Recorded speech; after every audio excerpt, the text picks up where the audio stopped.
For our first rotation, I want to introduce you to SAMR, developed by Dr. Ruben, as I call him, about the how best to enhance technology integration through the process of substitution, augmentation, modification, and redefinition.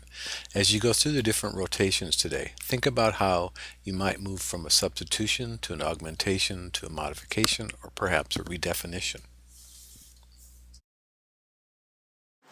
Evening Teach Meet Dorset, my name is Mark Anderson. You can find me on Twitter as @ICTEvangelist, or you can find out more by looking at my blog, ictevangelist.com. I wanted to talk with you a bit tonight about transforming learning using technology. If we do things the way that we've always done them, then we're going to get the same sort of responses and returns from students in terms of learning that we've always had. So if we're taking some writing as an example, if we're writing in class, we take the students down to the ICT suite and get them to type that sort of work up. Well, that's not really extending the learning. You're just substituting one activity for another. It's not really helping students to actually develop any extra skills. It's not asking them to collaborate or get review from others very easily. And it's certainly not opening up a big, wide audience. And in fact, it's pretty boring. So what's the point of working like that? Why would you want to do that? I really feel quite strongly about how if we're going to use technology, then that use has to be purposeful.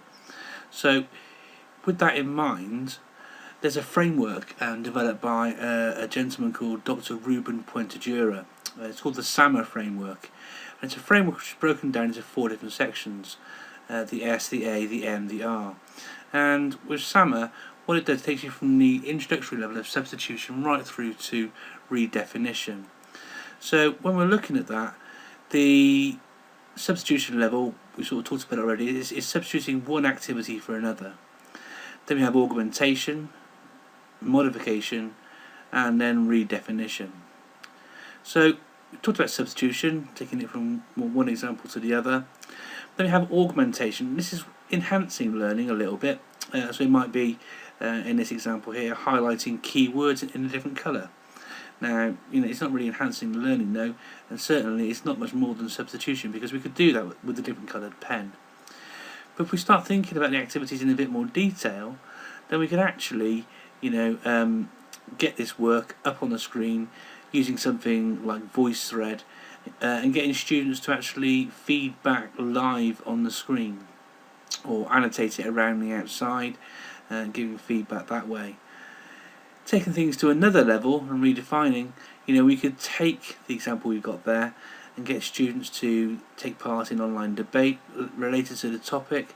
They could blog about it, where they've got a worldwide audience where they can get global critique and feedback. They could Skype or FaceTime with actors. That bit of text you saw was from King Lear, Shakespeare's play King Lear. And so they could actually Skype with students or actors, who are taking part in that, and learn from that as well. They could create a Powtoon, an animated presentation online, and get feedback on that.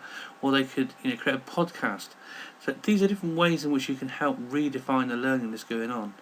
So I would just urge you, before you start taking students into your ICT suites or using tablets or whatever, really think carefully, if you could, about how you're going to engage with that technology, and try not to substitute one type of activity for another, because technology can really help redefine how we learn in our classrooms and how students can learn even more. I hope you found that interesting. Thank you very much for listening. I hopefully catch you soon. Thank you. This is the SAMR model in a nice clean format, and gives you some examples on the right hand side, and down the middle what technology can act as. Consider this as you learn more and move through the day. This is a flowchart developed by Mark Anderson, which on the right hand side shows Dr. Ruben's model, and on the left is a kind of a flowchart. This PDF will be downloadable for you to actually look at and compare and see. Maybe this will work for you.